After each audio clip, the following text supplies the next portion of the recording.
Nama jarama bandiraɓe tedduɓe ƴeewoɓe Pinal TV onon e jaam bisimilla moɗon e yewtere meɗen banggal cellal nde ɗo yewtere meɗen banggal cellal eɗen gaɗa ɗum ɗo wakkati fuu noddude dogotoro e meɗen joddodo e muɓɓen battodiren hakkille hakkude meɗen fa tawe onon wonɓe ley galleji moɗon keɓon jaati faamu banggal ñawuji moɗon e ko nandi muɗum fuu so ñaw wari keɓon andon ɗo kuccotonna en fu en paami ko heɓa fu so wona cellal heɓa yo mere nenno sikke wala cellal ardi hunde fof aya ɗum ɗon saabi se eɗen nodda ɓeɗo dogotoro en meɗen jon en ande sanne sanne nenno du haaloɓe fulfulde laaɓude tal joddoɗo e muɗum ɗo aywa he dow majjum eɗen ɓama wakkati fuu alhaali ñaw goto cuɓoɗenna kaalen e dow muɗum cifoɗenno ñaw o nenno tawaɗo on ɗon ñaw ane muɗum fof sikkito heɓa doga yaade dogotoro law illa kañum hoore muɗum lelaki so naɓe dogotoro aywa sa yeehi dogotoro law ana wawi tawede 150 ana wawi sawrudema sa ɓooya yahaali dogotoro so laatike ujunnaji 150 wona neɗɗo fof wawani ɗum Allah hokken hakkillaji lobbi aywa he dow majjum hande du en cilmini dogotoro meɗen mo mbowɗen silmininde ɗo e yewtere nde ka donc yewtere nde fof no andimo kanko oɗo dogotoro meɗen mawɗo jarriɗo yoppude haajeji muɗum fuu so tawde e meɗen wakkati fuu eɗen jettamo sanne docteur Seydou Sy aywa kanko woni mo cilmininɗen hannde bandiraɓe tedduɓe ƴeewoɓe Pinal TV hannde en kaalan e banggal korka en fu eɗen andi korka won mo wawa horde saabe ñaw wondu bawɗo horde tawe korka ka ana laatono ɗon sababu heɓa cellal ɗum fuu ana woodi wonɓe ñaw hatta horde fey ɗum ɗo moribaɓe ɓe ɗen ɓe jaati kala ni en mbi so a rafi cellal ana e maɗa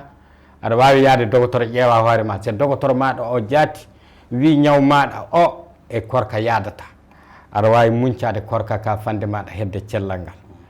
ɗum ɗon modibaɓe meɗen ɓe calaki ɗum ɓe kalani en ɗum en paami diina meɗen alsilama ko ana jaɓi ɗum aywa bonnenno sikke wala eɗen paami du hono kamɓe dogotoro e meɗen ɓe kolli en wiide korka jaati ana wadda cellal e ɓi adama ana ɓeydana wonɓe korka ɓeydanta cellal hay hono neɗɗo jaati watta so tawi a hoori fuu ko kanɗa ñande e ko kanɗa yarde fa ndun ɗon ñandu e yardu maɗa e ley korka ka tawe ɗum du laatane cellal pati ɗum laatane ñaw ɗum du fu dogotore meɗen ɓe ana andi hay ɗe kulle e bande woni ɗe paŋeten e muɗum hannde bandiraɓe bisimilla moɗon jooɗe fa feewa paamon ko haalete ko dogotoro o jon andal majjum ɗum du woni ko waddi oɗo ɗum ne bisimilla makko docteur Seydou Sy a jarama bisimilla maɗa docteur e yewtere meɗen Pinal TV ɗo banggal cellal Allah jarama Pori Diallo yamo Seydi Diallo jeeri min ko docteur Seydou Sy Seydou Mar Sy gonɗo ga hôpital ga Point G to e kadi enseignant chercheur à la faculté de médecine de Bamako bisimilla moɗon no wiri ni hannde eɗen jogui ko heewi ko haalete e sababu korka o bisimilla moon noon bisimilla maɗa e docteur Seydou Sy e garannadde e landi ɗi e caggal calminali bandiraɓe foof e tawaɓe ƴeewoɓe Pinal TV docteur Seydou Sy e yimɓe jaati e hewɓe ana hen ñawuji kewɗi ane muɓɓen wiyete so tawi o ñaw ane maɗa foof an ka korka ka aɗa wawi muñcade ɗum tafu won fuu ko mbawɗa haalande men e banggal ɗin ɗon ñawuji saabu fay siɗi fuɗi mbawa haalede wakkati won kanɗi ka tawede saabu joni e fu eɗen paami a tawan wona hono neɗɗo ñawɗo leeliɗo o kaldeten hannde tan woni neɗɗo a tawan ñaw aɗa saawi ñaw aɗa yaaɗa hunto e haaji ma aɗa ñaama aɗa yara aɗa lelo aɗa ɗano ka tawi ñaw o ana e maɗa an aɗa andi ñaw o ana e maɗa bon a tawan dogotoro maɗa duna andi ñaw o ana e maɗa joni noon e ɗinɗo ñawuji heɗi jaati ka ni tawede e neɗɗo tawe korka muɗum yo farrati wonande joomum Allah jarama Bori question namdogal garanal ngal namdiɗa ko namdogal baɗgal fayida sanne mais daren taw holko woni korka ni jaati korka ɗum ni ko hoɗum korka ko puɗal ha e mutal nangue taw a ñamani a yarani donc ɗum so wiyama ene jogo yimɓe fotoɓe wasde wawde horde ko addi foof neɗɗo foof gonduɗo e ñaw ko nande ñaw jabete en jabetaji façon ngaji ɗiɗi gon toon façon goto ona toon waktu fof saɗa ñama ko ma pingoɗa façon goɗɗo one toon on ko poɗɗe tan yarata on façon mo pingoɗɗa o a wawata horde on saɗa wonde diabète aɗa wonde wiye diabète insulino dépendant on a wawa horde woɓɓe kadi toon ene gonde ñabbuli kono wiye cancer en donc cancer jomum ne mbaɗa traitement ji wiyeteɗi chimiothérapie ɓenne kadi ɓe yimɓe mum ɓe wawata horde woɓɓe kadi nan toon ne gonde ñabbuli ko ɓuuɓe goni e nder deedi ko wiyete ulcère gastrique en voilà ɓenne kadi so tawi ɓe puɗɗima korka ene wawi walla wiyeteno o addude probléme uji goɗɗi e nder ulcère maɓɓe ɓenne kadi ɓe potani horde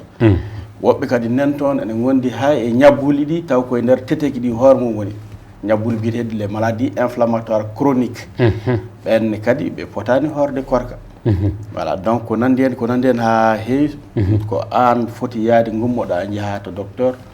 docteur ndaara hol sifa ñaw mo gonduɗa docteur wima yalle aɗa wawi horde yalla wawa horde nde woni ganda kam holno jarta hen wona a fini subaka tan korka darima tan koren tan anne a hoori ɗum sa yoppani ɗum tan korka ka hoore mum ene wawi addandema caɗele sen jettima ene caɗele korka di ma en kalan bandiraɓe voilà donc oɗo question namdogal mum ko noon way woɓɓe kadi ene toon taw gondi ko probléme ñabbuli koye ñabbuli koye ko wiyete dépression walla ko wiyete ñabbuli koye ko nande mum ɓenne kadi ɓen mbawa horde ñaw hoore ɓenne kadi mbawa horde si neɗɗo mo wawana hoore mum ko ma watte hakkille on wawata horde woɓɓen toon kadi soɓe coyima ko wiyete grossesse ene jogui e niveau ji goɗɗi grossesse degré ji goɗɗi jomum wawata horde woni debbo cowiɗo donc holto reedu yettoto e wakkatu jomum wawata horde donc ma lomtina korka muɗum kalata banggal diina kalten ko banggal safara sanne mais yimɓe men diina en koɓɓe gandi ngallo namdogal no fewi voilà soɓe nani e ɗiɗo information ngaji kamɓene kadi e mbawi yettinede en nokkuɗo télé o ala walla nokkuɗo radio o ala non wori question namdogal grand ngal ko ɗo taw ko ni mbawɗen haalde haade men yettade e namdogal ɗiɗaɓa d' accord e joni fande men e yaltude ɗon to fam docteur Seydou Sy e mo ɗeɗo kulle tawa e muɗum joni arande fuu tafon ƴeewen debbo cowiɗo o saabi on ɓuuri fuu yurminade debbo cowiɗo alqadara lebbi hono foti tawete e kanko korka makko yo farrati na so tawi ɗum ɗo ana woodi so sini o hooran ko ɗum wawi latade jarama debbo cowiɗo sa daari debbo cowiɗo on ko wiyete métabolisme makko kanko ko yimɓe ɗiɗo gurda mum woni e makko woɓɓe ne toon so cowima gila ɗo fuɗɗode ɗe ɓen ko wiyete le syndrome toon wiyete de vomissement gravidique woɓɓen toon cowima lebbi tati garani ɗi eɓe tampa hen eɓe tuuta hen donc hundeji kewɗi ne heeɓa ɓen ɗiɗon so tawi ɓen ɗum ne heeɓa ɓe kanam korka waɗɗaki ɓe par ce que tour nde sa fof tourde sa toure kadi holno ardatema so yeehi ko manquere ƴiijam addata ma manquere ndiyam mbiyannomi manquere ndiyam ndene kadi ɗum addata ko probléme goɗɗo kono noon gynécologue ma ko toujours ko on namnota walla sage femme ma namnoɗa yalima min redam ɗo ko lebbi tati yarte walla lebbi jeegom yarte est ce que miɗo wawi horde walla mi wawa horde par ce que an debbo cowiɗo o ko ñamata e jarata ko ɓiɗɗo o kadi ko hen wuuri donc ma docteur wima yoppu korka walla jokku korka ɓiɗɗo e ƴiƴam ma wuurata ɓiɗɗo wuuri ma wuuri ko ñamata e ko jarata ko hen ɓiɗɗo kañumne kadi wuurata ko wurnuma ko hen ɓiɗɗo wuurata allahu akbar donc saɗa nawa korka taw ka cowiɗo illaki docteur hokkuma yamira ndaara est ce que ne hani walla hanani voilà ɗum joni ka tawe tan jomum wajibi tan tawe yo jaho dogotoro noon faama illa to dogotoro muɗum o wawi fammininde ɗum yalla korka ne hawre muɗum na wawa hawrude mum walla so tawi kadi nokku to bandiraɓe ɓen woni to dogotoro voilà aɗa andi neɗɗo foof ene wawi wonde dogotoro hoore mum a fuɗɗima a andi ene tampinma hay diina ne haali ɗum sikke wala ne haali diina ne haali ɗum so tawi hunde ka wawa ene torluma yoppu lomtina sabu fawaka e neɗɗo fuu waɗa ko wawa e banggal diina ka ko diina hoore mum ko noon wi neɗɗo fof yo en gana wajotoɓe ka gana wajotoɓe ɗum waddani kam sernaɓe kalni voilà ɗum waddani kam yiide émission wona émission diina émission cellal sanne donc koye cellal taw ko ɗon tan kaddiɗen diine en koɓɓe maɓe kalane affaire diina kadi ko haali e en paami ɗo sanne joni en jaran yesso e dow majjum e fa joni e dow on ɗo haala haali hay joni hono joni ka jod e kabar debbo cowiɗo woni ko kalɗe haala muɗum e banggal hono estomac par ce que ko ɓuuri hewde hannde fuu yimɓe ɓe so wakkati korka wari aɗa anndi babaɓe hewɓe kañen kam mbiya estomac jaati woni e muɗum bon estomac o naɓatake dogotoro o watta ɗumani kinno ana ñaama kañi en ka bon mo estomac jaati woni e muɗum so ana hoora estomac ɓame ñaw estomac o sabu ɗum yimɓe ɓe ɓuuri hewde haalde ana woodi a jarama boy par ce que estomac ɗum ko hunde hullere woni reedu ko wiyete estomac ana e neɗɗo fof mais ko ñabbuli muɗum façon ngaji mum ana keewi donc so tawi ko uure woni toon to nder estomac to ɗum wiyete ko ulcère neɗɗo gonduɗo uure e nder reedu muɗum par ce que estomac o nokkuji goɗɗi ne ara donc way kono acide ni on acide ene waɗe sécrété e waktuji goɗɗi uure nde son toon acide o so tawi ene mema uure nde donc ɗum ene tampina jomum ko ñamata e ko jarata ko ɗum watta dulier acide o ko ɗum momtata tooke acide gonɗo toon o donc so tawi ko oɗon ulcère ko uure woni e nder gaga estomac ga joni ka ley huuseru neɗɗo docteur ma ɓuuri andi tawa o waɗi fibroscopie ko mana goto ana toon ɓe waɗa hunko ma ɓe dara ana yalta e télé donc ɓe yiya nokku fof ɗo gañi hen so tawi ko ulcère walla so tawi ko kala ko wawi wonde soɓe daari hankkadi nam ɓe kokkuma safara muɗum aɗa andi uure nder ɓuuri mettude safara fof faye uure bowal donc ɗum so docteur ma jamirima wima wata hoor saabu aɗa wonde e oɗon ñaw estomac o mais enen noon pamirten ko estomac ko ñaw estomac dala donc so docteur wima wata hoor donc yanamno docteur ma o haalanma sifa mo gonduɗa o haalanma sa hoori holko wawi hebdema hen o haalanma danger gonɗo e muɗum ɗum woni nden aɗa wawi yoppude kono ummoɗa ñalawma goto tan gona jayɓe walla sohsoɓe tan mbiya wonde estomac ɗo wondi e mum a horta walla sellani ɗum kay en gona sériyankoɓe kono ɗum série jaɓani ɗum sikki wala famminike sanne aɗa andi joni docteur e fande men en yewtude ɗo estomac o eddu jaati e hoore mum ana hasindini e faamu sanne fay so tawi en ƴeewa ñalade wonde gaɗen yewtere majjum e joni yimɓeɓe fo estomac mbiyata anne joni no kalduɗa joni estomac noon ka ɗum ka yo hunde tan yo huuseru ni woni hono ko wiyete estomac kuuce ay nan wi plan wiyata ɗum kuuse ayoja yo kañum woni ko wiyete estomac ñande nde so yettima toon ko kañum nincata exactement nincata estomac ninca ñamde nde ndar so tawi hol uure ana ɗon donc ñamde ene ara surtout ñamallaji tedduɗe ɗe goɗɗen ɗon donc soko fayima e uure he ene ninca ɗum woni a matan tor voilà torlata ɗon ko ɗum waɗi sen jettima sen jeeyi émission goɗɗo en estomac voilà ma en kaal hol ñamalleje ɗe joomum fotani ñamde sanne hol jarameje ɗe joomum ko fotani yarde voilà ɗum foof ma en kalle mum ɗon saabu ɗum fu joni aɗa andi yimɓeɓe e taykata kono ana wawi tawede ɓuuri ana wawi tawede hunde wonde ka yimɓe kam mbiya estomac tan ƴaɓɓoro noon tawe ɗum ya aɗa ɓama moɗe jooda to ɗum hannde jara jooda diga lekki kaɗuki jara ana woodi bon vraiment Allah hewken hakkille lobbo ka yimɓeɓe gatta hakkille e banggal ñawuji ɗi e an jaati yimɓe hewɓe ana korna wiide cawran koye muɓɓen tawe yo ɓeydanoɓe koye muɓɓen ñaw sanne jaati ɓuuri hewde e nokku meɗen o hannde hono wiide sawran hoore muɗum ɗum e hoore mum ana wawi tawede a ɓeydowo ñaw e maɗa no woodi sanne eyi joni yimɓe jaafo en sanne e banggal e ɗum ɗo c'est bonno wakkatiji so haala ñawuji ɗi kalama sa ƴeewi hono no yimɓe gorrini a tawan e ɗum hunde noon e wonde compliqué sanne saabu fa hannde ana wayi hono yimɓeɓe jaati paamali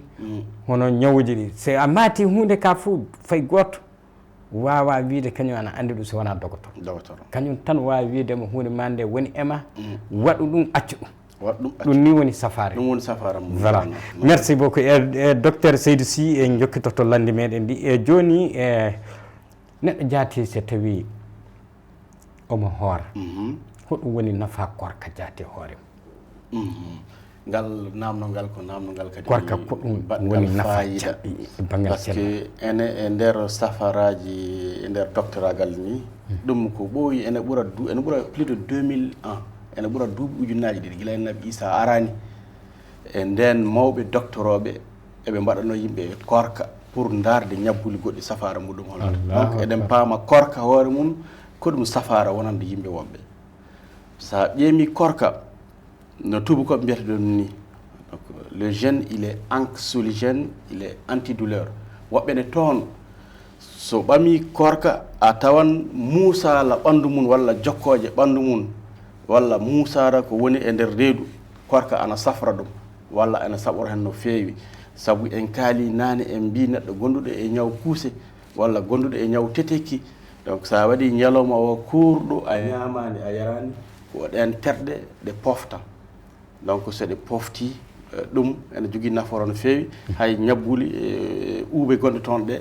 ene walla ɗen uuɓe ɗen no celliri seeɗa seeɗa en paami kadi en gandan korka kadi c'est no tubakoɓe mbiyata ça permet la détoxication ene itta tuyni e nder ɓanndu ma nde ndangal tuyni e nder ɓanndu ma sa hoori par ce que ko gaddata e ñamde ko gaddata e yargol e nder ɓanndu ma ɗum fof ko ma organisme o fooɗa ɗum itta tuyni ndi ko woni tuyndi rein o fooɗa tuyndi bange foie o fooɗa tuyndi bange mais sa waɗi ñalawma kurɗo a yarani déjà tuyndi heddi nder e ɓanndu ma ndi ko ɗum ɗen golle rein o fooɗa foie o kadi fooɗa donc en paaman wonde korka ene walla ko hunde ko wiyete détoxication korka kadi ñabbuli goɗɗi nan toon ko wiyete hypercholestérolémie cholestérol ɗum ko nebam woɓɓe to tawan nebam ene heewi e ɓanndu maɓɓe donc korka kadi ene walla ɗam ɗon nebam no jippori e nder ɓanndu donc ça baisse le cholestérol korka kadi en paami hay woɓɓe yimɓe ne garana men ni minen to amen to mbiya a docteur min de ka kiyan lekki tension meɗe balle ko korami ko tension watti jippade fa mi darni lekkan tension ɗum ana woodi korka ene waɗa normalisé tension façon ngaji tension goɗɗin toon ana waɗa normalisé donc korka kadi sen daari kadi ene usta ɓanndu bani adama woɓɓen toon poids maɓɓe ene wiye obésité donc so ɓe mbaɗi korka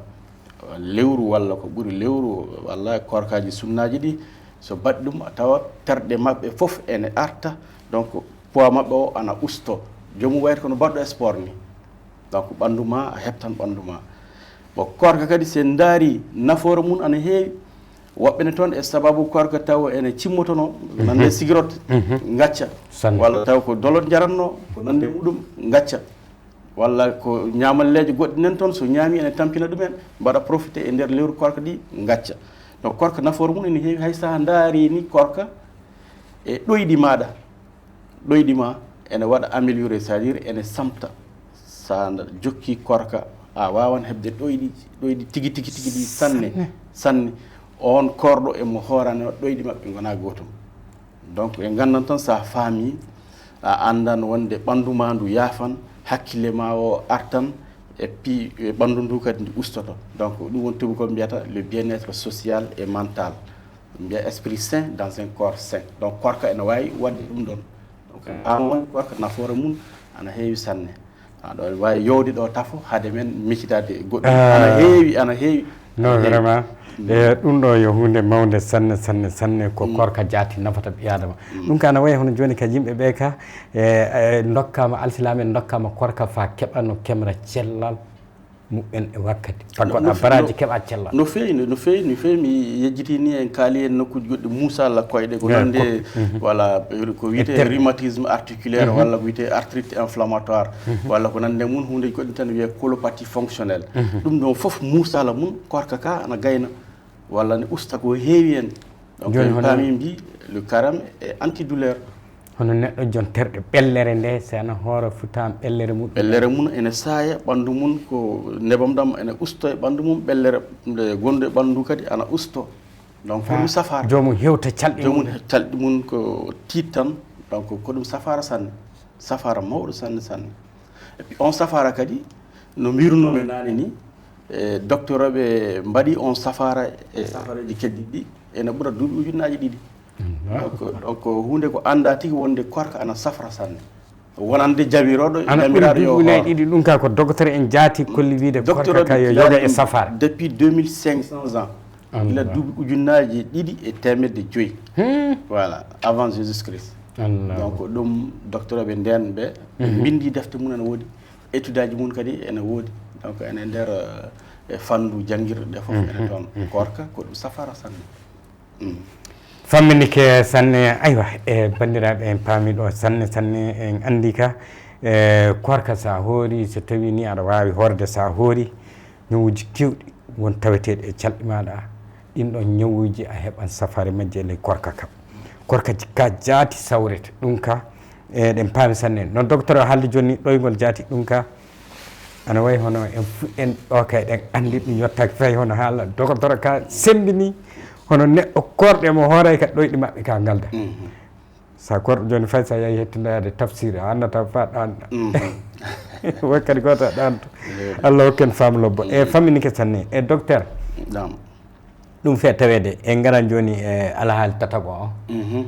e alhaali tataɓo o ɗum woni ɓi adama sa hoori nangue yani aɗa hani yarde aɗa hani ñalde sanne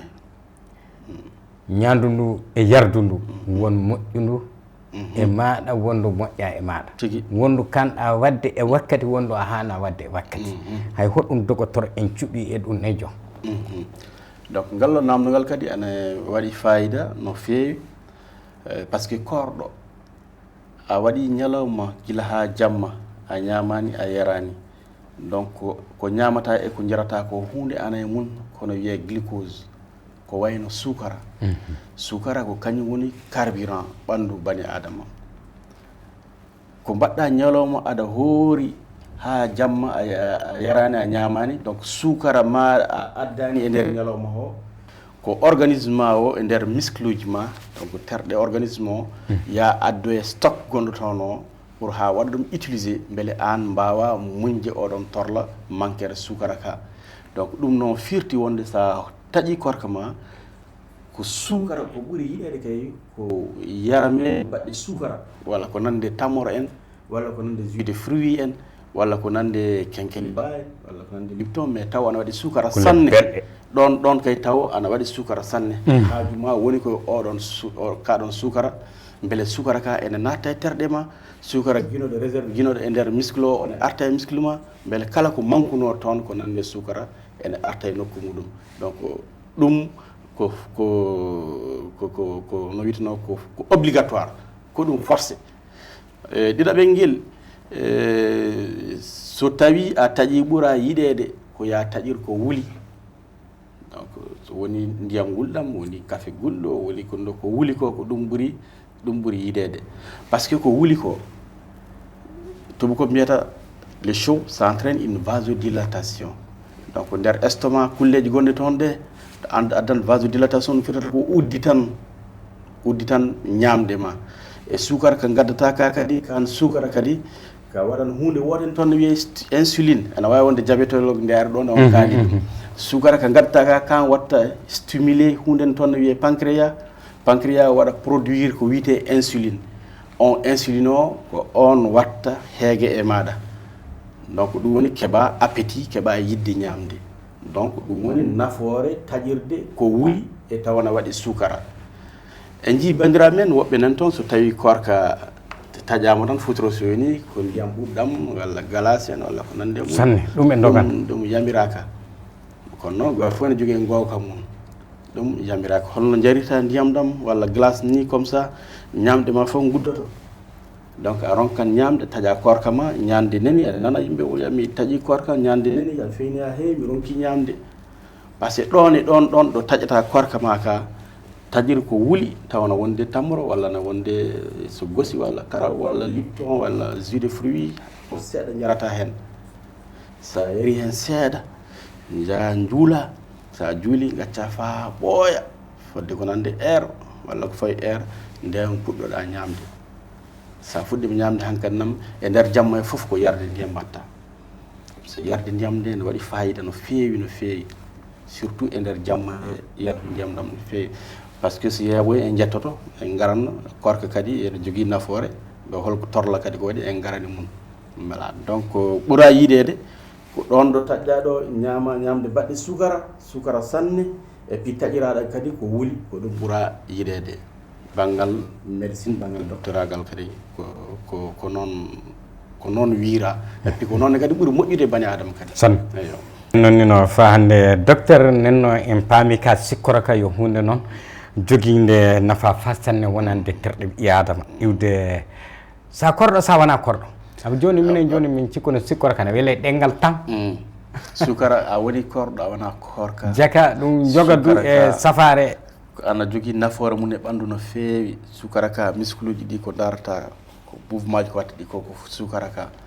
sa daari en mbi hoore kadi ko foof kadi ko sukara ka donc a woni a hoorani nafoore muɗum ana toon tan joni e banggal korka gonɗen ka hatta en ɓeydude hen hunde wonde fande meɗen hawrinde yewtere meɗen nde so baynodiren mais joni sikkoro ngo sengo ñakki e terɗe ɓi adama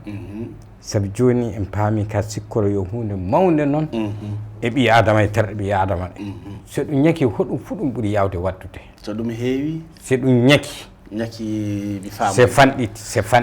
ok sukara ma so tawi fanɗi e nder ɓanndu ko nane ɗin en kaali ɗum en mbi korka ene jeeya e inconvénient korka inconvénient c'est à dire e torla korka ayyo sukara so famɗi e nder ɓanndu ma ɗum tubakoɓe wiyata ɗum hypoglycémie an hypoglycémie on ɓuri hay bonde sukara so heewi e ɓanndu ma hypoglycémie o c'est plus dangereux que l'hyperglycémie parce que sukara so ustima e ɓanndu ma ha yeehi a woni hypoglycémie holɗo yettoɗa terɗe cellule aji terɗe ma nokkuji goɗɗi cellule goɗɗi ne nder cerveau ɗiɗon cellule ji non ley gandi hoore nder gandi to ɗiɗon cellule ji ɗen mbawi nattude gollude koɗi gollatno ko ɗum jeeya woɓɓe ɓe jeeya komani hypoglycémie woɓɓe jeeya jomum faɗɗo tan fekkoro jomum faɗɗo ene wawi fekkorde ha signa par ce que ko oxygéne manqui to nder hoore mum to sukara manquére sukara ka donc sukara kay manquére mum ko ɗum waɗa yinen yimɓe wonduɓe diabète ko nande muɗum walla ñabbude sukara miɗen kalnaɓe maale sukara so jippima ɓanndu ma walla maale so tawi sukara heewi ɓanndu ma so tawi holno jarirta lekki maɗa hol waktu nde potoɗa pingade hol waktu nde potoɗa yarde poɗɗe maɗa taw sukara ma so heewi maale mum foof min kalna ɗum wiyete éducation thérapeutique on éducation thérapeutique ɗum waɗi ala fof ɗo natata e nder domaine de médecine e safaraji médecine fof ko ma mbaɗa éducation thérapeutique ko ɗum wallata yimɓeɓe no kan worrude o taw an hoorema hayso docteur wala toon aɗa wawi hoorema holno wawirta wadde géré ñaw maɗa taw docteur wala fa ndena cellal ma ndena cellal maɗa famminike sanne docteur e joni e si wiyama gaɗa noddano fewde e yimɓeɓe balɗe tati tan en naata e korka joni seeɗa tan hedde e korka seeɗa hedde korka no woodi aya bonnene joni hoɗum jaati noddandu joganiɗa sakiraɓe meɗen ɓe kamɓe ɓe wonduɓe e rafi cellal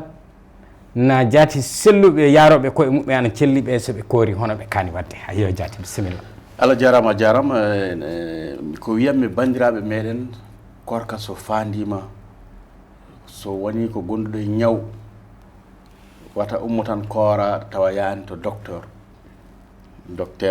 ndaara ñawma o sifa mum ɗo tolni c'est-à-dire degré ko ɗum o docteur wiyata peser entre le risque et les bénéfices o ndaara sa hoori hol nafaro wonde hen o ndaara sa hoori hol torla gonɗo hen nden wono waɗa mesure o ɓeta o yamirma ya hooro walla o wima wata hooro donc wata ummo an tan aɗa wonde e ñaw mbiya ko korka aɗa yaaɗa koora taw no wawi adduma torlo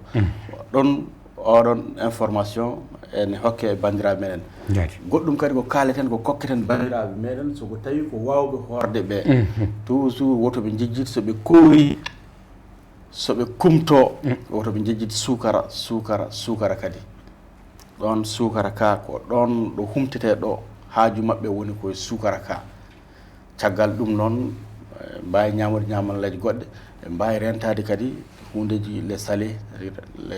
les aliments salés ñamalleji kewɗe lamɗam ɓe mbawi rentade ɗum ñamallaji kewɗe graisse ɓe mbawi rentade ɗum par ce que an ka korowo a ñaami lamɗam ha heewi e nder jamma lamɗam noddata ko ndiyam donc ɗum waɗi yimɓe men a yari ndiyam fa heewi a ñaami lanɗam fa heewi e nder ñalawma e a ɗomɗete no feewi sanne par ce que lanɗam ɗam ñamɗaɗan ko ndiyam ɗam noddata an noon ka korɗo a wawi yarde ndiyam donc sa humtima rento ko heewi lamɗam ndentoɗa ko heewi nebam kebbina ko waɗi sukara ko ɗum ɓuuri wadde nafoore ndentoɗa lanɗam kewɗam ndentoɗa e nebam kewɗam sanne kebbina banggal sikkoro banggal sukara famminike ɗon kay sa waɗi ɗum Allah e wonde moƴƴo korka ma ka feewan wona jiɗirɗa ni taw wonanima torlo kadi eyi mila babaɓe paami ɓe ñalla eɓe cooda ñamduji liɗɗi coodete tewli coodete kulle ɗe fuu coodete sinan kana ñama ɗum fulle jemma goto fande wedde ɗum e hoore muɗum yo probléme no ene woodi sanne sabu ñamdu ndu aɗa jogui hakke ene jogui hakke sa ñaami fa ƴaɓɓitiki a ñaami ɗo liɗɗi a ñaami ɗo namasa a ñaami ɗo lewuro a ñaami ɗo tew boɗejo a ñamoyi to ɓellere ono gatta voilà donc hol information goɗɗo kadi ko jiɗɗen famnude bandiraɓe ɓe ko hedde no wiyeteno kejjari kejjari ndi kadi ndenoɗon no feewi kejjari minen mbayrari min mbiyata ono mbiyata mbaylari ana fammini kejjari kejjari donc ɗum ne kadi oɗon waktu kadi ana ɓuuri yiɗede wata ñaam ko teddi sanne pati ñaama ko teddi ñaama fa donka ya dol walla ñaama fa ko teddi fa donka ya jol donc ñaam hakke seeɗa tan e ɗon ne kadi sukara ka ñaam ɗon sukara mais jiida e saɗa humto ayyo ɗon sukara heewata ha wayno kumtari ni sa hebbini ɗon ɗo kejjere ɗo sukara heege nangguete sen kaalinani mbi sukara ka ko kanko watta stimulé insuline o ɗon ko ɗum ko addata heege donc sukara ɓeydata ko heege insuline o wallata waylitinde ñandu ma ndu fa muuya ñandu woni insuline o wallatama sukara ma wonka e ñamde ka foof insuline o watta neutralisé ka ɗon sukara hokkuma kadi yidde ñamde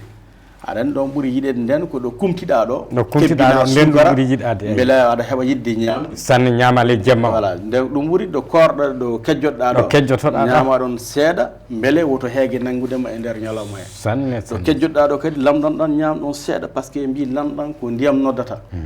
sa ñaami lamɗon no feewi e nder kejjari maɗa ko ɗom ko nanggatama e nder ñalawma